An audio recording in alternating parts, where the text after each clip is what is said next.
everyone, Peter here. Welcome back to the Adventure Seeker YouTube channel. How are you going? Hopefully wherever you are in the world you're staying positive in amongst this COVID crisis. I bet you're itching to get back out into nature. Anyway, in the last 6 weeks I've been camping in the northwest of Australia in this Coleman Instant Up tent. So I'm going to run you through all the ins and outs of this particular setup. Let's dive in and have a look.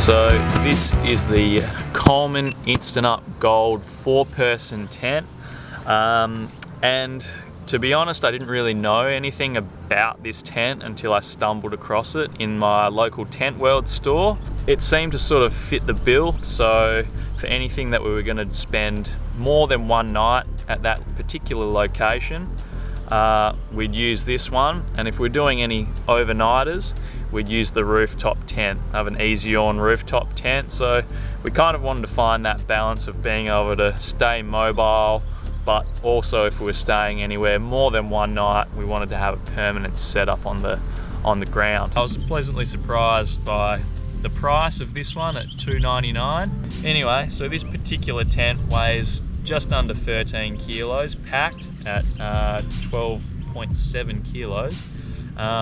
It's 112 centimeters long. From the shop floor, it's about 24 by 24 in the width and height. So the size of this guy, it's quite compact, and you're gonna find that even if you don't have a big truck like me, you've got the space to put this guy in your car, and if you really want to jam 3 people in there, you'll probably still be able to get away with it. So now that I've given you the pack dimensions and the pack rundown of this guy, let's do a quick time lapse and set this guy up and see what it's all about.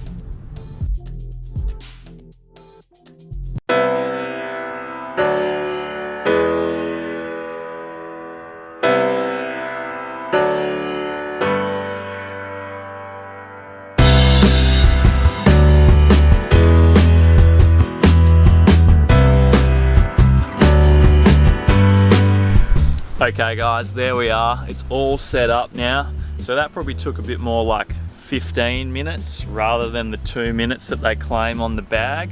But if you're just using the inner and just using the mechanical setup in there, it only does really take about 2 minutes to set up. But if you want to do the fly and guy rope the whole thing out, you're probably looking at more like 15 minutes in total. It's a little bit windy here today as well, so it's kind of slightly testy conditions to put it up, not super easy. But anyway, now it's all set up and ready to go. Let's take a look around. So the side awning is a good feature on this tent. You have the ability to zip and unzip it and switch sides just depending which side the sun's coming from, so you can get a little bit more protection from the sun's heat inside the tent. It also provides like a decent space to put a bit of gear that you want to keep out of the weather, and also put a camping chair and set that up so you're not parked right in front of the doorway of the tent, which is a bit annoying for anyone. Anyway, we've checked that out. Let's jump onto the next part. So guys, probably the best part of this tent has to be the inner and how it just pops up instantly and really does live up to its 2-minute reputation. So you have the housing of the system up there, the hub up the top, and then you also do have these knuckles down the side here and the little clip-in system on the side. All really efficient, really good at setting the thing up. One thing you do need to be aware of though is I have noticed with the knuckles and heavy use that the screws do tend to come loose that keep the 2 sides together.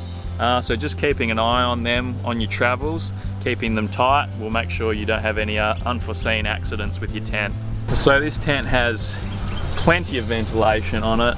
You have 3 windows on both sides and the back, and you've obviously got the mesh door entry as well. So you can easily just zip them up and roll them up as you would on any standard tent. Have them zip down as well. And with these guy lines just here, you can also have a sort of halfway point, which is a nice intermediary if you want a little bit of airflow in there, but you also still want to continue to block out that sun. So that's a nice little addition to these tents. From the top down, we have a 75 denier, 185 thread count ripstop material, which has a 300mm water head, and this is definitely going to keep the water out, except in probably the worst of the worst conditions that you're likely to experience. Then we move to the inside, and we have a matching polyester 75 denier material. Doesn't have the same ripstop, but still really good quality polyester in there. And moving down to the floor, which is probably one of the most hardy heavy duty surfaces that you can get for the floor, we have a 420 denier poly Oxford, which has a PVC interior, and this has really held up well. You can still see some of the red dirt in there from our trip. It's held strong through our whole trip up to the Kimberley, so it's been really impressive.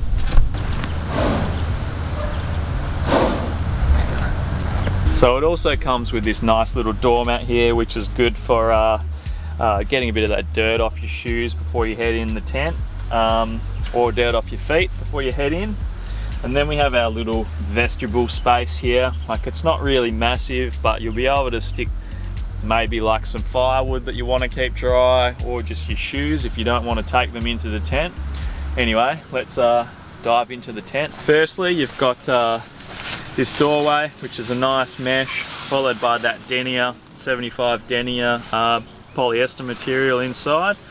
And you've got a nice generous doorway here. Like, I'm 6 foot, but it doesn't really take much to duck under there. So you're probably looking at about 1500 in this doorway here.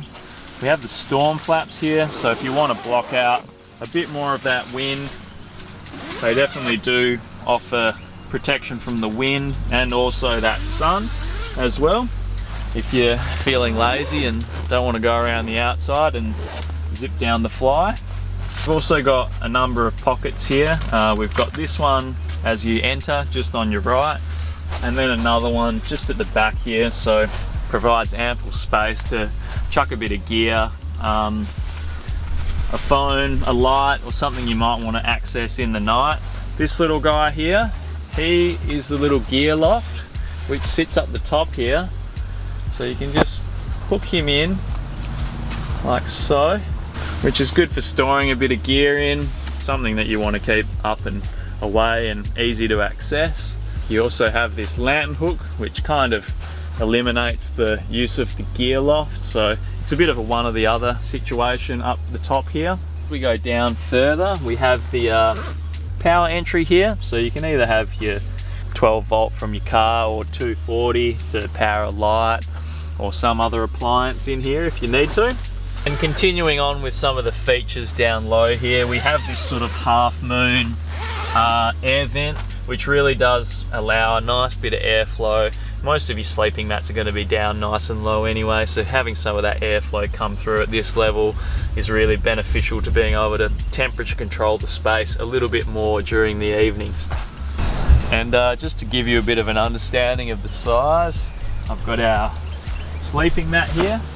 This one's essentially a little bit bigger than a double, which is what we use for our camping. So that's probably about 700, 800 mil there of space to put any extra clothes, or if you want to put a tub with your gear in here, it's really quite adequate for that. It does get a little bit shallow at the front here. It makes jumping over your partner in the night a little bit interesting to go to the toilet, but it's just one of the many facets of camping that we love and enjoy.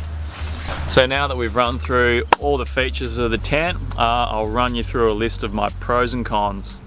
So here's my list of pros. The ease of putting up the Coleman Instant Up is really what this tent is all about. There are no awkward poles which fill up with dirt, and everything clips into place in a simple, efficient manner. The venting system is epic, and it really lets you dial in the airflow and control the temperature of the space. Although we only experienced one significant rainy day on our trip, it gave me the confidence to believe that the Fly would hold up in much more serious conditions. Big tick. Coleman claimed that it will hold up in 100km/h winds, and although that would be a wild night and very little sleep would occur, I still think this tent would be standing at the end of the night. We had a few windy nights on the beach at Red Bluff, which made for a bit of a noisy tent, but this was more a reflection of our camping surface, which made it difficult to peg the tent down correctly. Now moving on to the cons. Both awnings struggled with very windy conditions, and before I hit the hay in the evening, I would take them down because in the morning the poles got displaced while the awnings were dancing in the wind, which was a bit annoying. If it had some extra struts out from the body of the structure and across the face of the awnings, it would be a far superior design.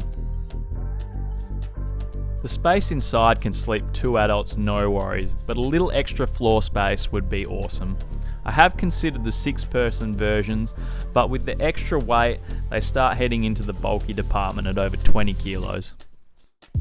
Overall, this tent has proven to be a good quality home for 6 weeks, and at 300 Aussie bucks, it provides great value for money. The few drawbacks are well outweighed by the positives, and I don't plan on flogging this unit on Gumtree anytime soon. Alright guys, there you have it. So that is my review on the Coleman Instant Up 4-person gold tent.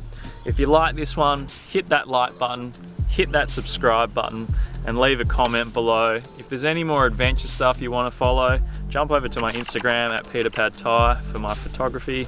I do enjoy my photography a lot, so I post it all up on there. But until next time guys, hope you've enjoyed this video. Keep being an adventure seeker and get out there in nature. See ya.